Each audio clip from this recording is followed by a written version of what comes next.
दोस्तों, अखिलेश यादव ने धार्मिक नारों के जवाब में एक नया नारा दे दिया है। नारा जय भीम का, नारा जय समाजवाद का। कहा तो यह भी जा रहा है कि बीजेपी के हिंदुत्व की पॉलिटिक्स की काट अखिलेश यादव ने खोज ली है।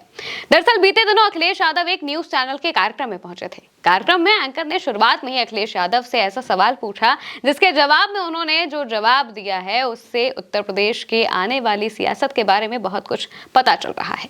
दरअसल एंकर का सवाल यही था कि अब तो काफी विवाद होने लगे हैं, किसी से जय श्री राम कहा जाए या फिर जय श्री कृष्ण कहा जाए। यानी कि उनका मकसद ये था कि वो इन सवालों के बीच में अखिलेश यादव को घेर सके, अखिलेश यादव को एक चीज चुननी पड़ जाए। लेकिन अखिलेश यादव ने जब जवाब दिया तो उन्होंने इस पूरी बहस की दिशा को ही मोड़ दिया और इसके साथ में यह भी बता दिया कि अखिलेश यादव आने वाले वक्त में किस हिसाब की पॉलिटिक्स करने वाले हैं।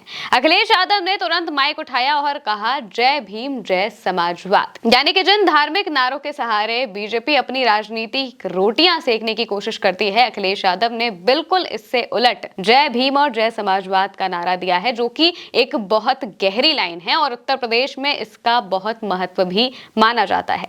जब भी उत्तर प्रदेश की पॉलिटिक्स की बात होती है तो आप दलित समाज को पीछे नहीं छोड़ सकते। दलित समाज सबसे जरूरी है उत्तर प्रदेश में किसी भी पार्टी के सत्ता में आने के लिए, और अगर वो एक बार किसी पार्टी से जुड़ गया तो अगले 10-15 साल तक वो उस पार्टी से दूर नहीं होता है। जैसा कि बसपा के वक्त में हमने देखा, जैसा समाजवादी पार्टी के वक्त में भी हमने देखा और मौजूदा वक्त में बीजेपी के साथ भी हम देख रहे हैं। बीजेपी के साथ में भी दलित समाज जाता हुआ दिखाई दिया था 2017 और 2022 में भी, और इसी वजह से मौजूदा वक्त में बीजेपी की सरकार है। लेकिन 2024 के रिजल्ट ने बहुत कुछ किया।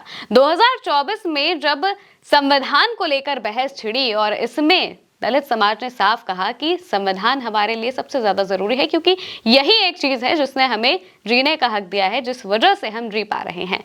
उस बीच में बीजेपी के कई नेताओं के ऐसे भाषण वायरल हो रहे थे जिसमें कहा जा रहा था कि अगर बीजेपी 400 पार कर लेती है तो संविधान बदल दिया जाएगा, और ये बात दलित समाज को बिल्कुल भी मंजूर नहीं थी। और इसी वजह से 2024 में बीजेपी का बंटाधार होता है और समाजवादी पार्टी 37 सीटों पर जीतती है, देश की तीसरी सबसे बड़ी पार्टी बन जाती है लोकसभा के चुनाव में। अब मौजूदा वक्त की सियासत की बात करते हैं। दोस्तों, अखिलेश यादव 2024 से ही पीडीए पॉलिटिक्स कर रहे हैं।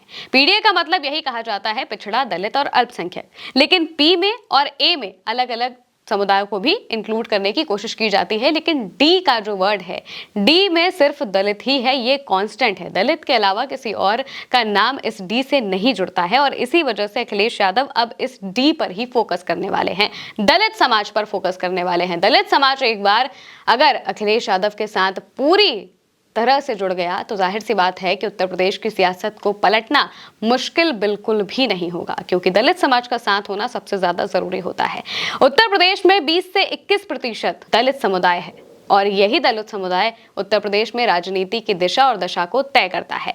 मौजूदा वक्त में अगर हम बीएसपी की बात करें तो बीएसपी मायावती सबसे बड़ी नेता है दलित समाज की, लेकिन वो जिस तरह से बीते कुछ सालों में इनएक्टिव हुई हैं, इस वजह से उनका जो वोट बैंक है वो बीएसपी से खिसक चुका है और वो या तो अलग अलग पार्टियों में बढ़ चुका है। जो समाजवादी पार्टी को पसंद करते हैं वो समाजवादी पार्टी के साथ है, और जो बीजेपी को पसंद करते हैं वो उनके साथ है, और इसी तरीके से वो पूरा का पूरा वोट बैंक जो है ये बिखर चुका है। अब इसे एक तरफ लाने के लिए उन्हें ये बताना पड़ेगा कि उनके लिए कोई एक नेता है जो अब भी खड़ा है, अब भी मौजूद है।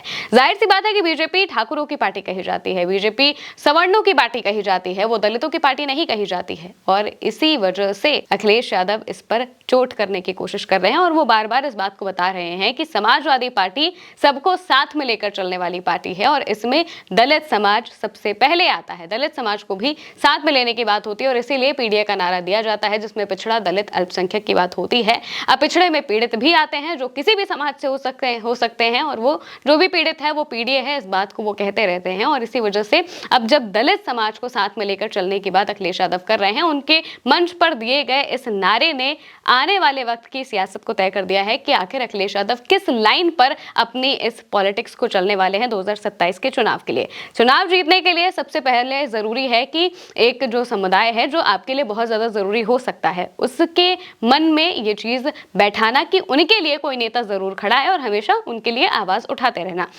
अखिलेश यादव अक्सर इसको लेकर आवाज उठाते रहते हैं, कहीं पर भी किसी भी प्रकार से किसी भी पीड़ित के साथ कुछ भी होता है, वो चाहे दलित समाज से आता हो, चाहे किसी भी समाज से आता हो, वो उनके लिए आवाज़ उठाने के लिए पीछे नहीं हटते हैं और जहाँ कहीं भी ज़रूरत पड़ती है उनकी मदद करने के लिए भी हमेशा सबसे पहले आगे आते हैं। और यही दिखाता है कि अखिलेश यादव सर्व समाज के नेता हैं और उसी चीज़ को वो ब्रांड करने की, उसी चीज़ को दिखाने की, उसी चीज़ को ओन करने की भी पूरी कोशिश कर रहे हैं। और इसी वजह से हम ये देख रहे हैं कि अखिलेश यादव अब इसी लाइन पर अपनी आने वाली पॉलिटिक्स को चलने वाले हैं। अब ये देखना होगा कि इससे कितना फायदा होगा, क्या दलित समाज सच में समाजवादी पार्टी के साथ उस तरीके से जुड़ेगा जिस तरीके से इससे पहले वो जुड़ा था, ये देखना बाकी रहेगा। फिलहाल के लिए मेरे साथ यानी कि महिमा के साथ इस खबर में इतना ही। आप देखते रहिए भारतीय सोच।